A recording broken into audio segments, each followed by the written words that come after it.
Embaga ya Spice Dana ne Fik Famaika eyogeza bannayuganda obwama era we twogerera bannayuganda bangi nnyo teekako n'abayimbi b'omu ggwanga lyaffe lino eno bali mu busonda bali mu kkubaganya ebirowoozo teekako n'okubanga boogera obutonotono nga bakukulumira Spice Dana okufumbirwa Fik Famaika. Ffenna tukijjukire nti Fik Famaika amaze ebbanga ng'abeera nnyo ne Spice Dana era ekyaviirako abantu okulowooza nti oba bano bulijjo babadde nga beesooberera mu bufunze babadde nga beerya.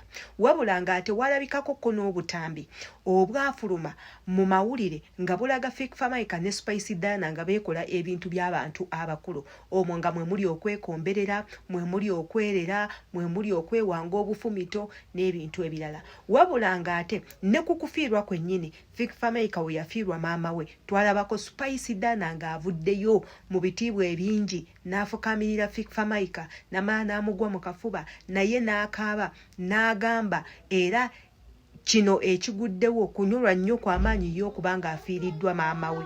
Yenze Sheila Adita atanaba kubanga osubscribinga ku YouTube channel yange, subscribinga okwate kade nga buli video eno gye nkuterayo ekutuukako bulungi nnyo.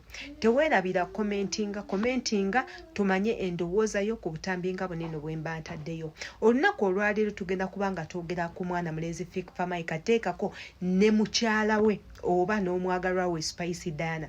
Ebifaananyi bingi nnyo bibadde nga bitambula ku mikutu nga balaga mbu baakubisizza obupapula obuyita abantu okujja ku mukolo gwabwe era omukolo gwabaddewo. Ebifaananyi bingi nnyo ebigenze mu maaso nga bitambula ku mitimbagano era nendabako abantu abamu abawandiika obubaka wansi ku mitimbagano nga bagamba yiyi Fik Famaika omwana omuto afumbirwa atya Spice Dana. Jjukira ku biseera ebibaddewo omwaka oguwedde omwokyala full figure yavaayo n'agamba Spice Dana lekerangawo okuganza obwana obuto era noono weebase naye omwana omuto toswala gw'olikoma ddi okwebaka n'abaana abato. Akatambi ako katambula nnyo era n'Abannayuganda bangi nnyo abaava nga balumiriza Spice Dana okuganza obuvubuka obuto. Yenze Sheila binkwatirako wa tebiina n'awamu we binkwatirako wabula eno mpandowooza yange teekako nammwe abalaba vidiyo yange eno obategeeza nti nno tubagenda kuba twogera kw'eno ensonga buli omu aveewo nga kakkanye ku mutima, buli omu asigale mu ttiimu ye, buli omu asigale naani gwawagira Spice Dana okufumbirwa Fik Famaika oba tebikwatako nganze, owagira Fik Famaika okufuna omwana omuto oba naawe tebikwatako yenna gwalidde gwabaalya. Ffenna tutuule ku butambi buno tugenda bazzaayooko emabega. Fik Famaika alabikidde nnyo mu butambi ne Spice Dana era nga bano babadde nga bakokutakokuta ensonda ezimu nga zigamba bano ba mikwano bali bati. Tosobola kwawula Fik Famaika ku Spice Dana ngera wotasobola kwawula John Black ku mwana muwala Pia Pounds. Era Pia Pounds womubuuza ani mukwano gwajja kugamba John Black. Wobuuza Spice Dana muyimbi ki akwanguyira era muyimbi ki gw'osinga okwagala agenda kugamba Fik Famaika.